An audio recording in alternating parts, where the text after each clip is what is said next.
Good afternoon, everyone. So again, my name is Brendan Sullivan. For those of you that I haven't met, I'm going to walk you through some of the digitalization efforts that we're going through specific to air cargo. The first thing that I want to mention is that digitalization is one of our 3 industry priorities. So it's absolutely a top priority for us in the industry and for all of our members and all of the stakeholders within the supply chain. Part of that is because it actually helps us underpin the other priorities that we have, such as sustainability and safety and security. We've already heard about the effect of data and digitalization on those 2 areas throughout aviation. For us specifically, we're looking at the move away from legacy standards, which were peer-to-peer messaging standards based on 50-year-old technology, towards a data sharing approach using more modern web APIs.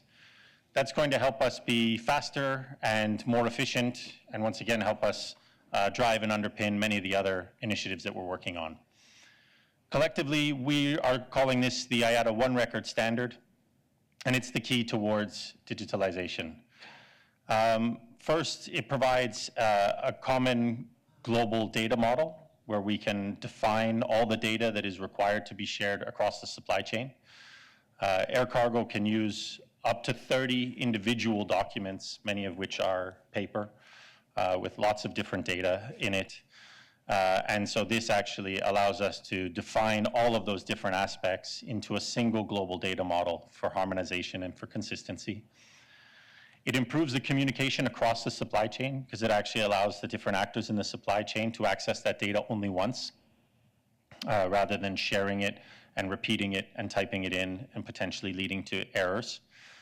It will improve the visibility and the transparency, which is a clear requirement from the shippers and customers of air cargo. And it also enhances the quality of the data. Once again, it's not rekeyed in, it's not repeated as a message and shared to another party.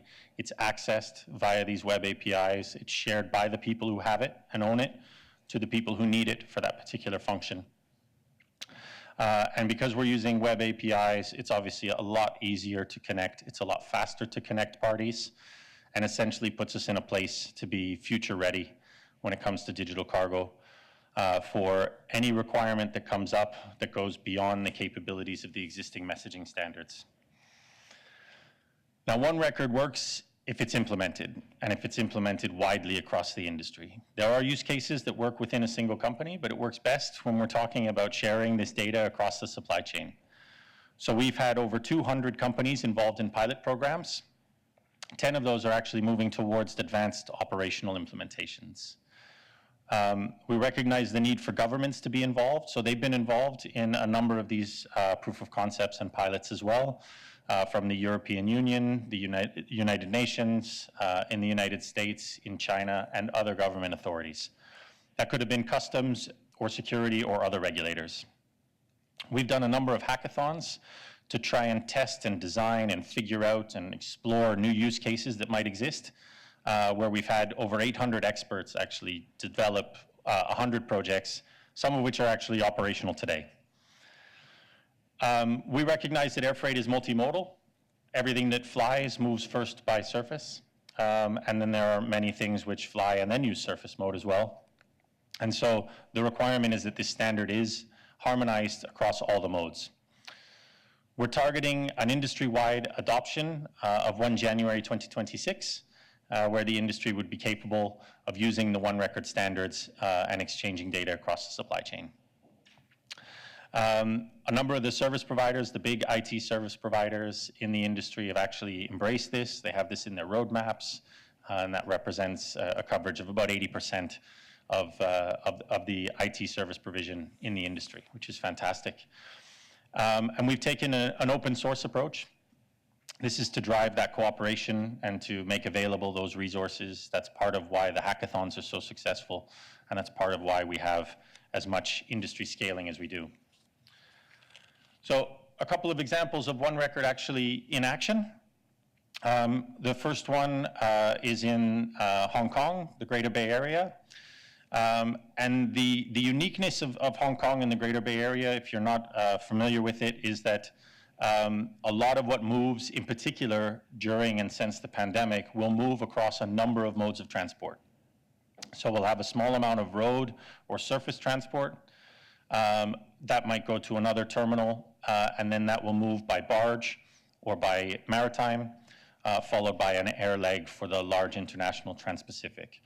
So that was the example used here. The same data was shared, and so Houston Logistics was able to access the data and share it with Cathay and with Hong Kong International Airport across the supply chain. So data created once, owned and retained by the data owner, and shared seamlessly across the supply chain with those parties who needed it for the specific function that they needed it.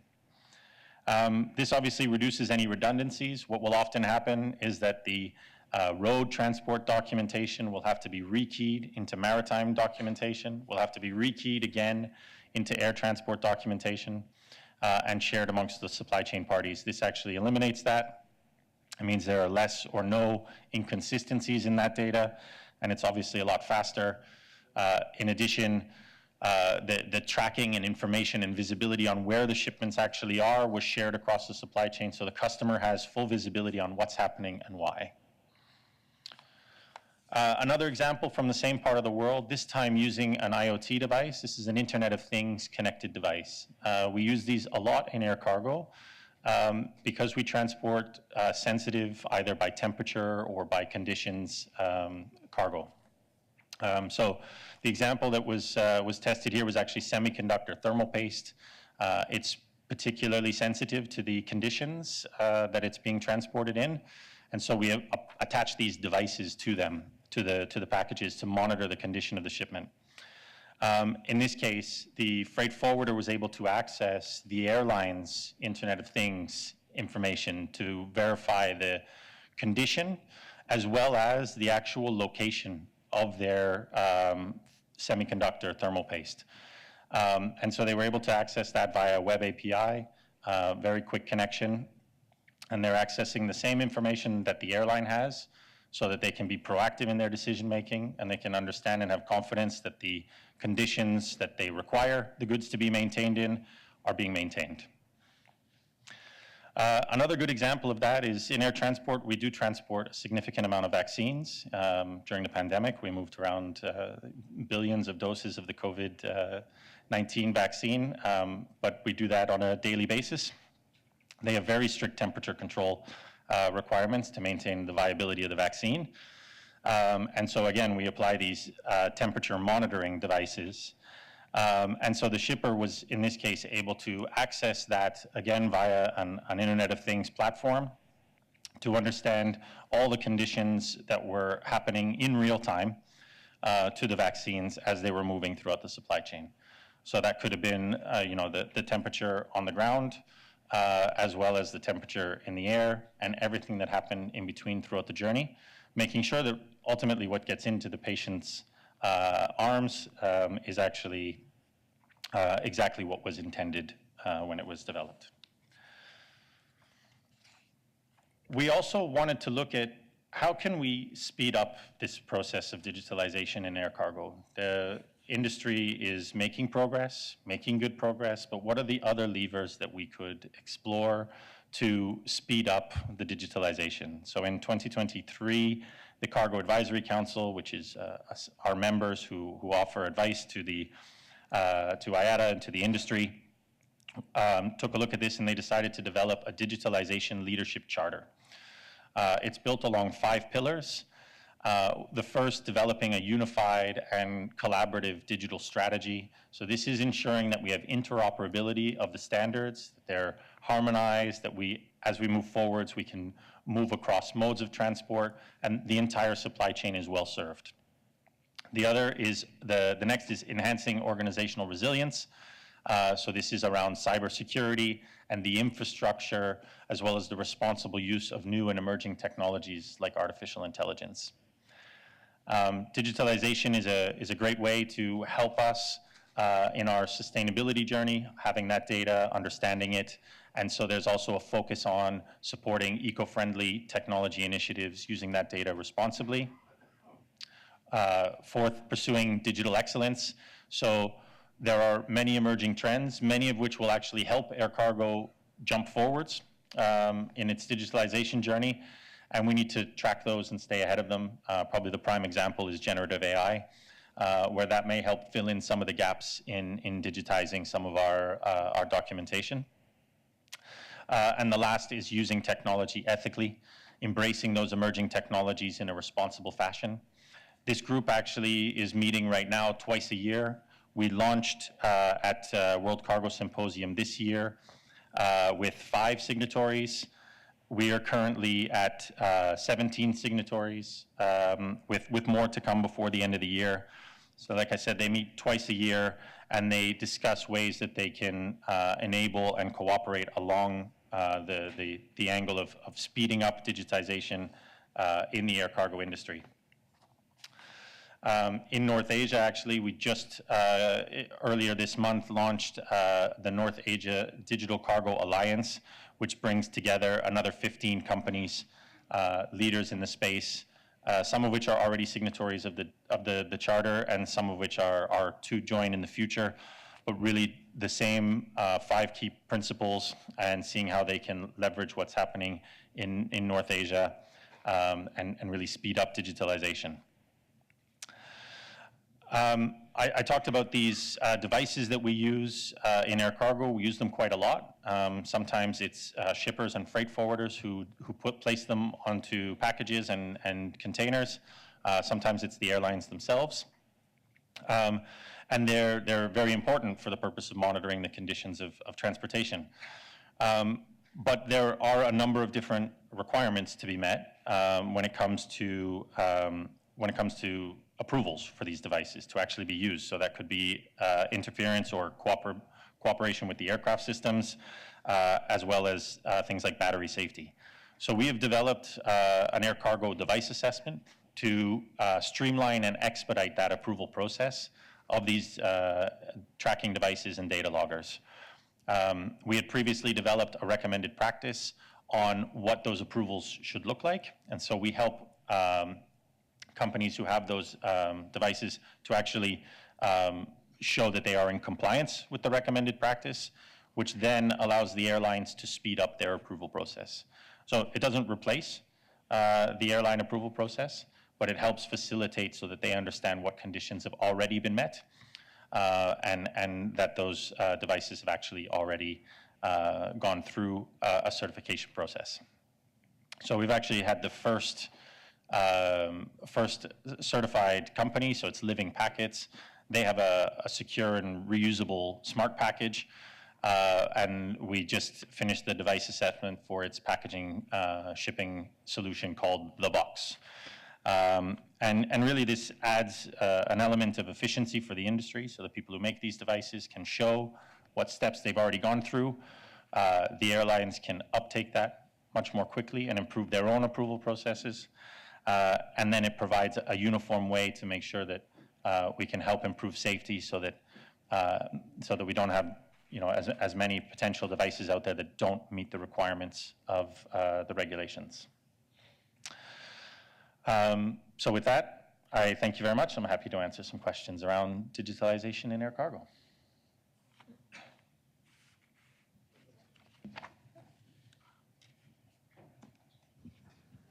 Thank you, Ben. To any degree, you see that the air cargo can be affected by the rapidly evolving geopolitical and economical situation globally, and in Middle East and Africa especially.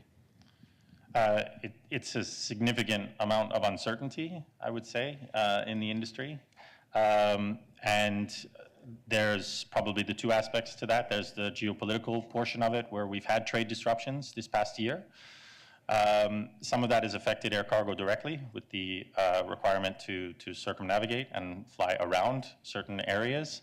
The other has actually affected it positively, which we saw in the Red Sea, where we had, the maritime sector was the one that was disrupted, and air cargo was in a position to actually take on that freight and move it. So both sides, actually, sort of an upside and a downside to that geopolitical. And the other is what we see in terms of uncertainty, how it evolves on the trade side and the trade policy side, all of which is a little bit unknown. We've just had a number of elections this year, including in the United States. There will be trade policy changes very likely, and we don't know what they will look like. I think the one sort of bottom line is just to remind people just how resilient air cargo actually is. Air cargo was nearly completely stopped during the pandemic and immediately responded to that. And the entire industry was struggling, and air cargo was in a position to actually come and continue to move goods. That started with PPE, then vaccines, and continued to support global supply chains everywhere. So there will be further disruption. I think we can see that, and it's a significant headwind for the air cargo industry to pay attention to. But it's something that the air cargo industry is relatively used to dealing with, and will continue to be resilient in managing around.